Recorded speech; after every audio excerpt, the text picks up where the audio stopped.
नमस्कार दोस्तों, मैं हुनौद। आप देख रहे हैं मेरा यूट्यूब चैनल पोल्ट्री जोन।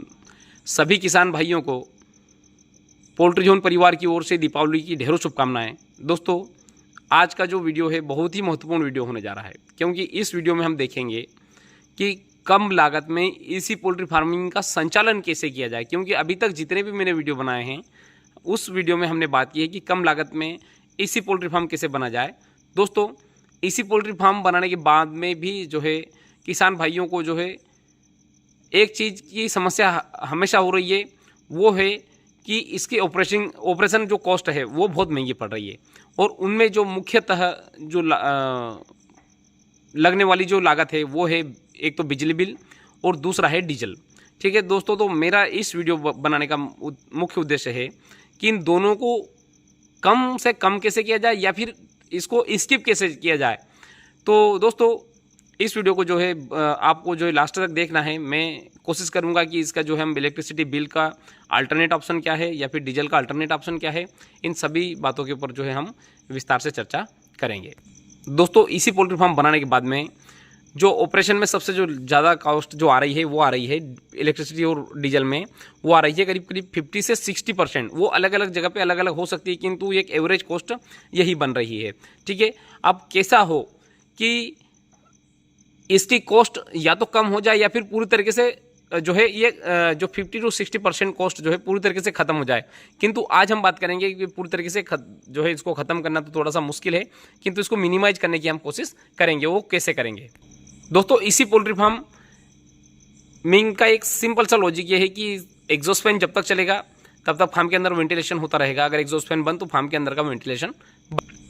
तो हम इलेक्ट्रिसिटी सप्लाई के लिए क्या करते हैं कि सप्लाई बोर्ड से हम इलेक्ट्रिसिटी लेते हैं, और अगर मान लो इलेक्ट्रिसिटी सप्लाई इंटरप्शन की कंडीशन में हम जो है जनरेटर से सप्लाई लेते हैं। किंतु दोस्तों, यहाँ पर दोनों चीज़ें आती है कि अगर बिजली का जो सोर्स हमें सप्लाई बोर्ड के अलावा और कोई सा सोर्स मिल जाए, वो कौन सा होना चाहिए। दूसरा, अगर डीजल की के एब्सेंस में अगर हम जो है दूसरा कोई अल्टरनेटिव सोर्स अगर देख लें जिससे जो हमारा डीजल का खर्चा बच जाए, अगर इन दोनों चीज़ों को जो है अगर हमने समझ लिया तो हम जो है इसकी कॉस्ट कम कर सकते हैं। तो दोस्तों, इसमें एक समझने वाली बात यह है कि अगर हम सोलर सिस्टम पे अगर हम जाते हैं, ठीक है, सोलर सिस्टम के ऊपर हमने बहुत सारी बातें कर ली। हाइब्रिड जो है ऑन ग्रिड सोलर सिस्टम आता है, ऑफ ग्रिड सोलर सिस्टम आता है और हाइब्रिड सोलर सिस्टम आता है। हम सीधे चलेंगे हाइब्रिड सोलर सिस्टम के ऊपर, क्योंकि हमें यहाँ पे दोनों चीज़ों की आवश्यकता है। एक तो हमें बिजली बिल कम करना है, दूसरा हमें जो है बैकअप की आवश्यकता को भी पूर्ति करना है। तो अब वो कैसे होगा और किस प्रकार से कितने जो है कैपेसिटी का हमें जो इन्वर्टर लगाना पड़ेगा, तो वो सब बातें जो हम इस वीडियो में करेंगे। दोस्तों, मैं एक मेरे फार्म का ही एक एग्जांपल लेता हूँ मेरे फार्म में। तो दोस्तों, पहले तो जो है मैं इस फार्म के बारे में थोड़े से स्टडी करना चाहूँगा कि फार्म में ये 5000 मुर्गियाँ मैं जो है इस फार्म में प्लेस करता हूँ। और इस फार्म में मेरे 3 एग्जॉस्ट फैन लगे हुए हैं। एक एग्जॉस्ट फैन में जो है 1.1 किलोवाट मतलब 1.5 HP की एक मोटर लगी हुई है। तो 3 एग्जॉस्ट फैन की 1.1 के हिसाब से 3.3 किलोवाट का जो टोटल मेरा फैन का लोड हो गया। आधा HP की मोटर डली हुई है कूलिंग पैड के लिए, तो इसका जो लोड हो गया कितना 0.737 किलोवाट मेरा लोड हो गया। और 18 LED लगी हुई 9 वाट की, तो टोटल 100 वाट 80 वाट का जो टोटल मेरा LED का लोड हो गया। टोटल मेरा लोड हुआ 3.8 किलोवाट लोड हुआ। इसमें से मैंने 1 किलोवाट को जो माइनस कर दिया, वो 1 किलोवाट माइनस इसलिए किया है क्योंकि कंटिन्यू तो मेरा जो है लोड 24 घंटे इतना रन नहीं होता, तो इसलिए जो मैंने एवरेज 1 किलोवाट माइनस कर दिया। बचा कितना मेरे पास में 2.8 किलोवाट मेरा जो है लोड मैंने काउंट किया। और ये जो 2.8 का जो लोड है इसको मैंने काउंट किया कि 24 घंटा मेरे फार्म में रन होगा। ठीक है, अगर 24 घंटा अगर पूरे फार्म में रन होता है तो कितना यूनिट जो है डेली लेगा, 72 यूनिट जो है डेली जो है मेरा खर्चा है फार्म का। ठीक है, अब ये टोटल कितने दिन चलेगा, मान लीजिए 30 दिन अगर चलता है तो टोटल मेरी यूनिट का खर्चा कितना हो रहा है 2160 यूनिट जो है मेरा कंजप्शन 1 महीने का होगा। चूंकि ब्रायलर फार्मिंग 2 महीने का होता है तो इसलिए जो हम 1 महीने का खर्चा काउंट नहीं कर सकते, हम इसको 2 महीने का काउंट करेंगे। वो कैसे करेंगे, मान लीजिए कि अगले महीने में तो मात्र मेरा 10 ही दिन जो है फार्म चलेगा, तो 10 दिन का जो है 72 यूनिट के हिसाब से कितना यूनिट हुआ 720 यूनिट।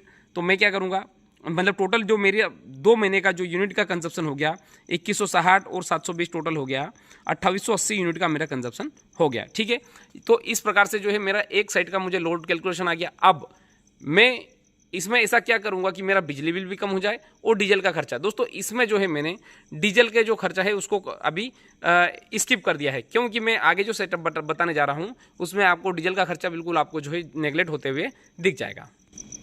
दोस्तों अगर आपने आपके फार्म पे 5 किलोवाट का अगर हाइब्रिड सोलर सिस्टम लगाते हैं, ठीक है, इसमें इस बात का ध्यान रखें, सोलर सिस्टम आप लगाएं तो हाइब्रिड सोलर सिस्टम लगाएं, ठीक है। अगर आप लगाते हैं तो आपको पता है कि एक पैनल जो है वैसे तो 2.2 यूनिट जनरेट करता है, बट मैंने यहाँ पे माना है कि 2 पैनल जो है, क्योंकि पैनल भी अलग अलग प्रकार से आती है, जैसे 500 वाट की पैनल है या फिर 540 वाट की पैनल है। अगर 540 वाट की पैनल है तो करीब 4.5 यूनिट 1 किलोवाट की जो पैनल है वो जनरेट करती है, किंतु यहाँ पे मैंने माना है कि 500 वाट की ही यूनिट पैनल है, तो वह एक पैनल जो है करीब 2 यूनिट जनरेट करी, तो 2 पैनल जो है 1 किलोवाट में लगती है, तो टोटल 4 यूनिट का जो हमारा 1 किलोवाट से जनरेशन हो गया, ठीक है।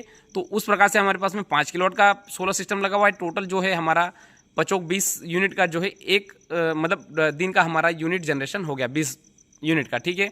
तो महीने में कितने दिन होते हैं? 30 दिन होते हैं, तो 30 दिन का जो हमारा टोटल जनरेशन कितना हो गया? 600 यूनिट, मतलब कि एक महीने में हमारे पास में जनरेशन आ गया 600 यूनिट का, ठीक है। तो हमारा जो बिजली बिल किस प्रकार से आएगा वो थोड़ा सा मैं बता देता हूँ। हमारा एक महीने का इलेक्ट्रिसिटी कंजप्शन कितना है? 2160 हमारा कंजप्शन हो गया। अब हमने जनरेशन कितना किया? 600 यूनिट का। तो इस प्रकार से हमारा जो पहले महीने का जो बिजली बिल आएगा वो कितना आएगा? 1560 यूनिट का हमारा बिजली बिल आएगा, ठीक है। मतलब जो सप्लाई बोर्ड को हमें सिर्फ इतने ही यूनिट का पैसा देना है। अब मान लीजिए अगले महीने में चूंकि हमारा कंजप्शन तो बहुत कम है, क्योंकि हमारा 10 ही दिन पोल्ट्री फार्म चलेगा, तो 10 दिन में हमने कितना जो कंजप्शन किया? 720 यूनिट का कंजप्शन किया। हमारा जनरेशन कितना हुआ? 600 यूनिट का हमारा जनरेशन हुआ। तो टोटल जो है हमें कितने का बिजली बिल आएगा? 720 माइनस 600 बराबर 120 यूनिट का हमारा बिजली बिल आएगा। तो कहने का मतलब ये है, अगर आप अपने फार्म के लिए अगर हाइब्रिड सोलर सिस्टम लगाते हैं तो इसमें पहली चीज़ तो मैंने बता दिया कि हमारा बिजली बिल इस प्रकार से कम होगा। इसका मैंने आपको पूरा कैलकुलेशन भी बता दिया। अब यहाँ पे एक और कंडीशन लागू होती है। अब यहाँ पे एक नहीं, यहाँ पे 2 कंडीशन आ रही है। नंबर 1 कंडीशन, विंटर और रेनी सीजन में किस प्रकार से जनरेशन होगा और समर सीजन में किस प्रकार से जनरेशन होगा। दोस्तों विंटर और रेनी सीजन में जो है हमारा इलेक्ट्रिसिटी का जो जनरेशन बहुत कम होगा, ठीक है। किंतु 2 चीज़ यहाँ पे एक और हो रही कि अगर विंटर और रेनी सीजन में ऐसा मौसम रहा कि जब हमारी इलेक्ट्रिसिटी जनरेट नहीं हो रही, तो उस समय आप समझ सकते हैं कि तापमान बिल्कुल कम होगा, तो उस समय हमारे एग्जॉस्ट फैन भी चलेंगे। मतलब कि अगर हम सोलर सिस्टम अगर लगाते हैं तो ऐसा नहीं है कि गर्मी में ही उसका फायदा हमें मिलेगा। अगर हमारा जनरेशन अगर कम होगा, मतलब कि इतनी भी धूप नहीं निकल रही है कि जिससे हमारी इलेक्ट्रिसिटी जनरेट हो जाए, तो सोच लो कि बाहर का तापमान भी कम होगा, तो उसके कारण उस समय में हमारा जो है इलेक्ट्रिसिटी कंजप्शन भी कम होगा। ये दोनों कंडीशन में हो गई। तो उसके बाद में जो कंडीशन लागू हो रही है वो है समर में। तो समर में जिस समय हमारा जो है कंजप्शन पीक पे होगा, उस समय हमारा जनरेशन भी पीक पे होगा, क्योंकि उस समय जो है सुबह 7 बजे इतनी धूप निकल आएगी, उस समय जो है हमारा सोलर सिस्टम काम करने लग जाएगा। तो इसमें 2 कंडीशन आ गई। अब तीसरी कंडीशन एक और आती है।